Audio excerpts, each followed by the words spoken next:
This video is presented by MyBookie.ag. What's up, guys? Here are my predictions for UFC 261. It's a pretty good card. I mean, the 3 title fights do carry it for the most part. The rest of the card isn't too strong. You have some old vets trying to get in the winning column. You have several prospects, so it can surprise us and exceed expectations. When prospects are on a big card like this, they're going to try to make a name for themselves. And with that said, I will say the prospect of the night is going to be Jimmy Crute. He has a big opportunity here fighting a veteran who was a former title challenger in Anthony Smith. A lot in store for Crute if he comes out victorious in this fight. There's only ranked contenders for him from then on. I will say the fighter of the night is going to go to Kamaru Usman. Kamaru Usman is chasing history here. He is one of the greatest welterweights of all time. A dominant win over Jorge Masvidal is going to really put him over in a lot of fans' eyes. The banger of the night, the funnest fight, is going to go to, it's going to be hard to pronounce, as Uriah versus Jeff Molina. Two guys a lot of people don't know much about. That even goes for the UFC. They don't even have a picture for the poor guy. But man, when you do your research and watch some of the previous fights, these two guys, especially Chilin, really go after it. Chilin has a really dynamic right hand, whereas Jeff Molina has excellent timing, especially with his kicks. The best fight of the night, the overall most technical fight in my opinion, is going to go to Zhang Weili versus Namajunas. So many skills between these two. It'll take me hours to just break down both fighters on everything they present in a fight. The striking's phenomenal, the grappling's phenomenal, the differences in the way they move and how that collision impacts the fight. There's so much these two bring to the table. It's definitely going to be a huge treat for all of us. And I will say the stake of the night, the fighter that has to win at all costs, there is Jessica Andrade, who is probably facing her last title shot in her career. She's had so many of them. There's both Chris Weidman and Uriah Hall, two guys that really want to get on this win streak and start putting their name back into the top guys of this division. But I am going to go and say that it's Anthony Smith.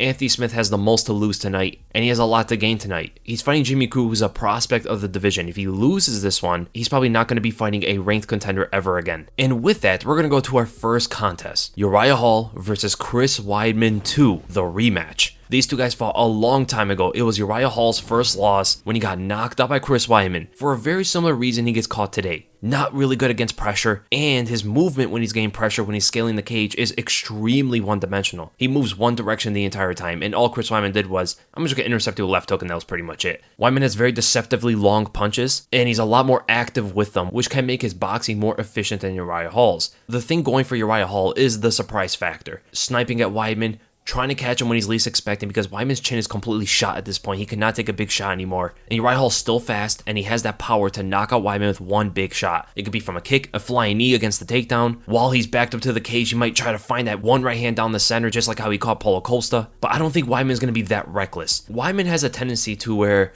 he's winning the fight, he's doing very well, and then he just kind of throws it away by going for something that was completely ill-advised, or throwing out something without a setup, and being kind of sloppy in the moment, where he had an entire work of 2 rounds where he looked amazing. And it's very weird because a lot of third rounds in Chris Weidman's career, he has dropped the ball. Not all of them, obviously. Against Omari Akhmedov in his last fight, he got a 10-8 round in the third, but it's generally when you tend to see him get caught by something, and it starts with a mistake he makes, whether it be the spinning kick against Luke Rockhold in the third round that getting utterly dominated by ground and pound, whether it be the telegraph takedown against Yoel Romero, whether it be the right hand against Jacare Souza. All of that stuff happened in the third round. And I don't know what it is. I don't know if he loses focus. I don't know if it's just coincidence that this keeps happening to him in the third round. Because for the first 2, he always looks very good. He just makes a mistake when everything's going well for him. And to be honest, that's like the only way I could see him losing this fight. Uriah Hall's very bad against pressure. Chris Weidman is one of the best guys with pressure. Weidman has the wrestling that Uriah Hall's going to have a very hard time defending against. Weidman still today is one of the best wrestlers in this division. And on top, Uriah Hall has nothing for him. If it goes to the ground, Weidman is dominating. From the guard, half guard, side control, full mount, no matter where it is on the ground, Chris Weidman is going to dominate Uriah Hall. With ground and pound submission attempts, his pressure on top is unlike anybody else in this division, even still. And that ultimately goes to my prediction for this fight. I'm going to go with Chris Weidman, and I can see a late TKO, but I'm going to go by a decision win. I think Uriah Hall is tough enough to weather some of the storm. He doesn't give up on himself to that level. He's very inactive in fights, and it goes to his whole personality of, he just doesn't want to hurt the opponent, but he's not the kind of guy who's going to back away and give up his neck for you to finish him. He's not that kind of guy. So I see Uriah Hall being very inactive, which is going to allow Chris Weidman to advance forward and use his wrestling off of his punches, which is something he does very well. Get that single leg takedown, push it against the cage, turn the corner, get him to the ground, and just absolutely destroy him on the ground. If Uriah Hall wins, like I said, it's going to be by something surprising where Weidman is kind of getting sloppy. And then we go to the first title fight. Valentina Shevchenko versus Jessica Andrade. Clearly right now the 2 best fighters in this division. They have pretty much beaten everybody. And it's completely polar opposite of styles. You got the cerebral technical counter striker in Valentina Shevchenko versus the brutish, marauding physical specimen who just tries to get through with her power, strength, chin, and cardio, complete physical qualities in Jessica Andrade. And right there, you can probably see, man, how is Jessica Andrade going to win if it comes to that? If she's just going to march down and try to catch the faster fighter who has much better footwork, who understands the game on an entirely different level, again, is a longer counter striker with decent power in her kicks, how is Andrade going to ever make this competitive? To be honest, I don't think she will. But there is a path to victory for Jessica Andrade, and it's something I talked about, I think, a few months ago. And this is that Valentina Shevchenko, even though she's extremely technical, and she will show things she's never shown before in each individual fight, but she does have a pattern to her. And it's going to be about time where someone exposes that pattern and starts taking advantage of Valentina Shevchenko's tendencies. Shevchenko pulls back on everything, and she doesn't move laterally almost at all. She's always moving back in a straight line in order to measure for her kicks or her counter punches or something like that, but it's mostly a backward trajectory. And with that, again, she's pulling on punches. What does Jessica Andrade throw in every single fight? What are her tendencies? In the orthodox stance, huge left hook. She starts everything by lunging at you with a huge left hook, and that starts everything she tries to do. Boxes you up in the inside, gets that single leg takedown to a high crotch, clinches you up. Everything comes off of that left hook. Maybe she goes another route and tries a kick and then throw a right hook after, and that's how she's going to engage the southpaw fighter, right? Jessica Andrade doesn't fight many southpaws, so that left hook is not going to be as useful, probably against Shevchenko, but if she's able to throw that out there and get Shevchenko to pull on that left hook, what is exposed here? Andrade has that single leg takedown open. It's right there for her. Left hook, single leg, as Shevchenko is exposing her hips and exposing her legs. If Andrade shows to be stronger than Shevchenko, we can possibly see Shevchenko get put in a position where she's never been put before, having to fence someone who's trying to slam her on her head. Where will Shevchenko's confidence be in that situation? Will she handle it calmly? Will she be able to defend it effectively? We've never seen Shevchenko in that sort of position before. And if she gets Shevchenko on her back, can she shrug off the powerhouse that is Andrade, who is actually better in Brazilian Jiu-Jitsu than a lot of people give her credit for? Even I give her credit for before. That is like her only path to victory, in my opinion. So my prediction for this fight, it doesn't really matter at the end of the day. I'm going to go with Valentina Shevchenko. It's a possibility that that one game plan can get Andrade the win here, but I still think Andrade is way too sloppy. She's too slow. She's so short with her reach. There's going to be a lot of countering opportunities for Valentina Shevchenko to snipe down with the left straight punches being looping punches. Even her hooks are going to be on the inside. One of her best attacks is that counter right hook. A lot of body kicks, and because of the height difference, there's a lot of head kicks from Shevchenko that's going to be extremely dangerous for Andrade to make any mistakes on, because we know that Shevchenko can throw a head kick at any angle she wants to take, going forward, going backward, off those slight angles moving backwards. That head kick is going to be used in this fight eventually. It might not be in a constant use, but that is going to be a very dangerous weapon when Shevchenko throws it out there. So I'm going to go with Valentina Shevchenko, and I'm actually going to go by a decision because Andrade is a hard fighter to finish, and Shevchenko doesn't usually go for the finish in fights. And then we go to the co-main event, the second title fight. And again, in my opinion, the best fight of the entire card. Zhang Weili versus Rose Namajunas. There's a reason why this fight is ahead of Shevchenko versus Andrade, even though Shevchenko Andrade is a higher weight class. This is just, I think, a better fight. And Zhang Weili has a big following behind her. A lot of potential to become a huge superstar in the sport coming from China, which is a place that UFC hasn't really tapped in too much. With Zhang Weili, there's a lot more opportunity for the UFC to do stuff with China. But this fight is fantastic. From the footwork these two use, to the kind of boxing style that they implement, to the way they throw kicks, to the takedowns that these two go for. Man, this fight is actually very, very hard to predict right off the bat, especially because these two are the hardest strikers in the entire division. Of course, I believe Zhang Weili hits harder than Rose. She is known for her power. I mean, we're just talking about how Valentina Shevchenko is probably going to have a hard time finishing Andrade, but Zhang Weili did not. She did it very quickly and very easily, but you cannot underestimate Rose's power. She actually has some of the best stats when it comes to knockdowns. For instance, there are only 5 female fighters in the UFC who have more than 2 knockdowns.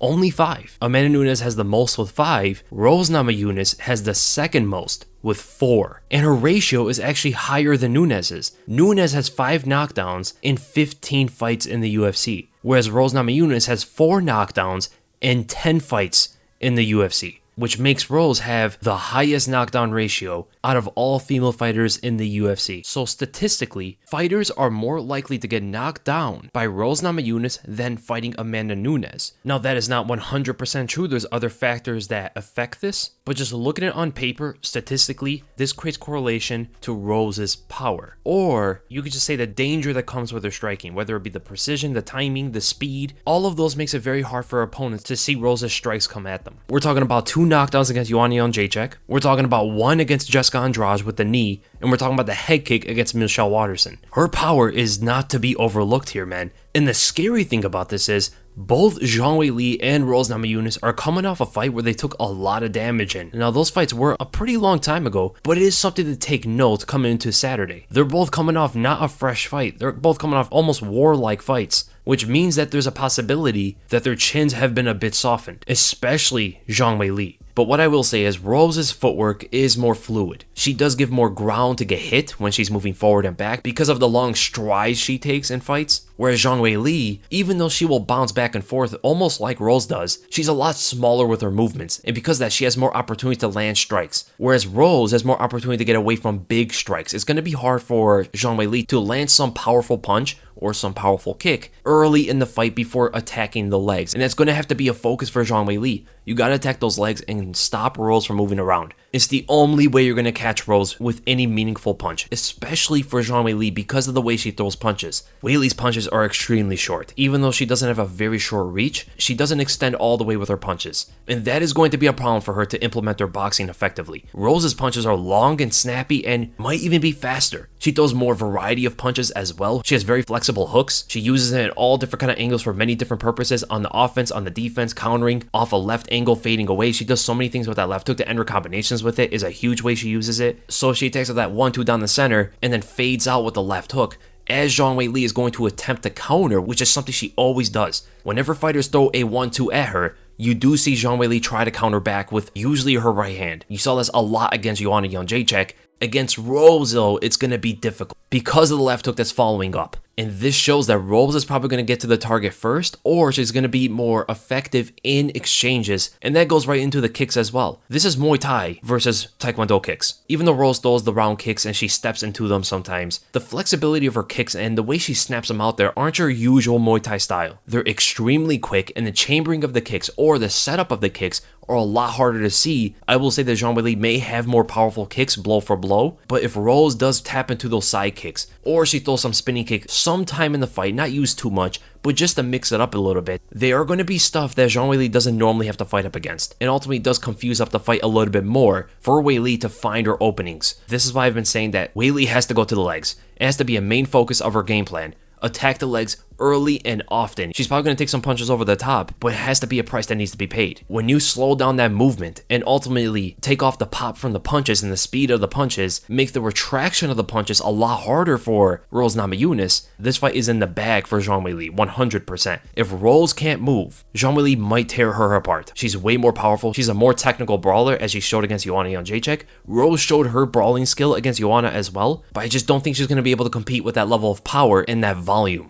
And ultimately, this all comes with the pressure as well. How does Zhang Weili pressure Rose Namajunas? Takes away the legs, it's going to be very easy. But if Rose is moving around the cage with healthy legs, it is going to be difficult for Zhang Weili to pressure her to the cage. And if you cannot pressure Rose, you are fighting her game the entire time. As you see in Zhang Weili's fights, almost every single fight, she likes to stay in the center. Whereas most fighters who have taken advantage of Rose Namajunas or, have beaten her or made things tough on her, have pressured her. Every single one of them, from Carolina to Carla Esparza, to Jessica Andrade, all the fighters that seem to be taking the fight from her pressured her and put the volume on her and made the fight as dirty as possible. But if you make the fight clean, if it becomes a display, if it becomes a performance, that is probably where Rose is the best fighter in this entire division. And ultimately, that does come to the takedowns as well. Zhang Weili is a decent wrestler. I'm not going to throw away the possibility that she can take down Rose.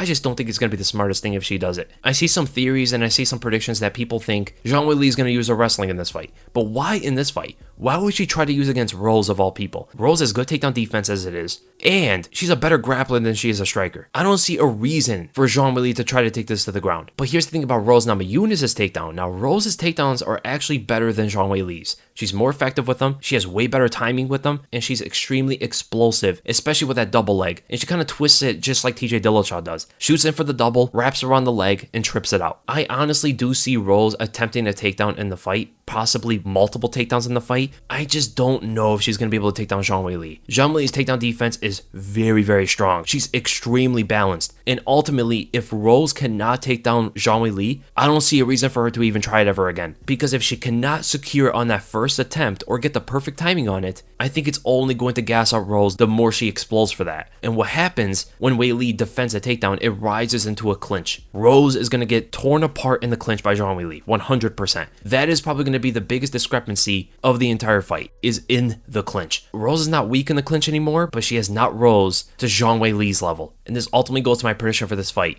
It's almost 50-50. I can see it going both ways. I can see going for Rose because she has more weapons to go for, and if she could tear apart that one game plan of leg kicks, doing something in the fight, whether it be countering the leg kicks with takedowns, attacking over it with her own side kick, moving away from it, checking them, whatever it is, I can see Rose winning this fight, 100%. But if the leg kicks prove to be too effective and they're damaging Rose, I see Zhang Weili absolutely winning this fight. This also calls into question Rose's cardio. She's very inconsistent with her endurance. Sometimes she looks amazing for 5 rounds, like against Joanna Jędrzejczyk, or even against Paige Van Zandt. But then sometimes she looks like she's slowing down when she's getting pressured heavily, like against Jessica Andrade in the first fight, and even in the second. So I do know that Rose's cardio is not good against pressure, and definitely not good against volume combined with that pressure. But then again, Zhang Weili doesn't usually pressure. But will she pressure? This is why predicting is so hard. If Zhang Weili pressures for the majority of the fight and throws just a bunch of leg kicks and tries to counter or use her striking to defend a bunch of the punches until she feels comfortable that she catches Rose, as Rose is now flat in the fight, I see Zhang Weili winning the fight. But then again, that calls for Zhang Weili to fight not her usual fight. That calls for her to fight an entirely different game plan that's completely speculative. And I don't normally like to go to that. So my prediction for this fight, I'm going to go with Rose Namajunas. I can be wrong here, just like I've been saying here. It's almost 50-50. I can see both fighters winning here. Probably not a fight to bet on unless one of them is a huge underdog. Rose is almost a 2-1. Still a little bit too risky in my opinion, but probably something to put a little bit on. Definitely not that confident in this fight at all, whether I pick Weili or Namajunas. But ultimately, because I'm going to go with Rose, I see her winning by a 3rd or 4th round submission. I could see her dropping Weili with a high kick. That sequence probably isn't going to be the end of the fight, but then later on, with the damages accumulating, I see Rose probably taking her to the ground and then finish her with a rear naked choke or something. And then we go to the main event. Kamaru Usman versus Jorge Masvidal 2. Another rematch. No excuses this time. Kamaru Usman's a full training camp. He's preparing for Jorge. Jorge's a full training camp. He's preparing for Usman. Complete focus on each other. Huge stakes on this fight, as we have potentially the #1 pound for pound fighter in the world, in my opinion, Kamaru Usman, who has a lot to lose in this one. He did not need to give Jorge a rematch, but there's a lot of money riding on this, so in that sense, it is definitely worth it. So I broke down this fight before, and I don't really change what I said about it. And if anything, to be honest, I'm more confident in Usman winning this one, especially with the way that he was able to hold down Masvidal and push him to the cage and just put him on the defense for the most part of the fight. And Jorge on the defense is a lot more inactive. You saw that in their first fight. Against the cage, yeah, Masvidal tried to land an elbow here and there and try to push him off with some 1-2s, but for the most part, he was kind of just staying on the defense and allowing Usman to control the fight. This is not the only time. We've seen Masvidal do this before, and ultimately, how is he going to stop Usman from pressuring him? To be honest, the only ways I could see Jorge beating Usman is the surprise factor. Almost in the same way that Uriah Hall beats Chris Weidman. There's a flying knee in there. There's something that Jorge hasn't shown before, and it just catches Usman by surprise and knocks him out. Something like he threw against Darren Till, or some kind of kick that Usman never saw coming. I don't think Jorge's fundamentals and his style and his skills necessarily are going to be enough to beat Usman. Usman's wrestling is far superior. He's stronger than Masvidal. We saw in the first fight, the kicks from Masvidal are only going to get him taken to the ground. And from there, it's going to ride out until the end of the round. Jorge has very good boxing. 1-2, the left hook. That right hand is extremely precise. He caught Usman with a few of those punches, but they ultimately didn't have much on them. Usman never looked hurt in the entire fight, even though he did get punched pretty good a few times in that fight. Some people are going to question whether Usman's chin is okay after taking that big right hand from Gilbert Burns. I think he's entirely fine coming into this one. Usman's boxing has gotten much better. Training with Trevor Whitman, training with Justin Gaethje. He's only going to look better in this fight. His jab is actually have to be something that Masvidal is going to have to respect. He says he doesn't, but I think in the fight he's going to respect after getting caught by a few of those, because Usman can throw it in southpaw or orthodox. And that's another thing coming into this one. what stance is Usman going to take? Is he going to switch fight? Because it does take off a bunch of the body kicks and head kicks from Masvidal, depending which angle and what stance Usman wants to take. And ultimately, as Usman's pressuring Masvidal, the kicks are not going to be as big of a weapon. It's going to be a lot of the hands from Masvidal or a flying knee, something to just explode out there and get a shocking knockout. So ultimately, my prediction for this fight, I'm going to go with Kamaru Usman. I'm going to go by another decision win. I think Masvidal's chin is very, very good. I would not be surprised if Jorge gets dropped in the fight, but I definitely do not see him getting finished. That'd actually be very impressive if Usman finishes Jorge, and that would be a massive win on the betting odds when you go and bet with mybookie.ag. Best sports book in the game, all your favorite props, all your favorite methods of winning, and the best lines, especially for MMA. There's a lot of huge favorites on this card, man, and there could be a bit of upsets. I mean, a lot of people don't think that there is going to be an upset, but you know how these cards go. Last week's card, you had two massive underdogs win, and with Jorge Masvidal, for an example, being a 4-1 underdog, that does not sit right with a lot of people. Something that Rose is too much of an underdog. There's a few that even believe Jessica Andrade, due to her physicality, can prove a bit of an issue for Valentina Shevchenko. I never agree with that, but some people have their methods. And you don't have to pick just the winner. Of course, there could be upsets in the title fights, but if you're more confident in multiple fighters winning, whether it be every single champion, you can put up a parlay. Just line up those fighters that you are confident in winning in order to multiply your earnings. To get a bonus with all this, just sign up with mybookie.ag today, where MyBookie will match up your first deposit halfway all the way up to $1,000. Deposit $200, you get $100 in free money to play with. Just use the promo code WEASEL when you join to activate this offer. That's promo code WEASLE to take advantage of MyBookie's sign-up offer. Visit mybookie.ag today, where you bet, you win, and when you win, you get paid. I talked about the title fights. Jorge, I could see Jorge being that big of an underdog. I don't see Rolls being nearly a 2-1 underdog. I think it's a bit too much, to be honest. And Andrade, I do see her being a massive underdog. The Weidman and Hall lines are very interesting because I can see a pick'em regarding Weidman's chin and the fact that it can end in a flash when Uriah Hall is competing. But stylistically, with the skills, the weakness that Hall has, I can absolutely see Weidman being a big favorite over Uriah Hall. Maybe at this stage of his career, one shot and it's lights out. Everything else I actually agree with. Again, guys, check out the Jeff Molina versus Chelong Auri fight. It's a pick'em on the betting lines, and there's a good reason for that. So I hope you guys enjoyed the predictions. If you did, make sure to thumbs up, make sure to subscribe, and I'll see you guys in the next video. I'm going to try to get the podcast out by tomorrow. Maybe. We'll see.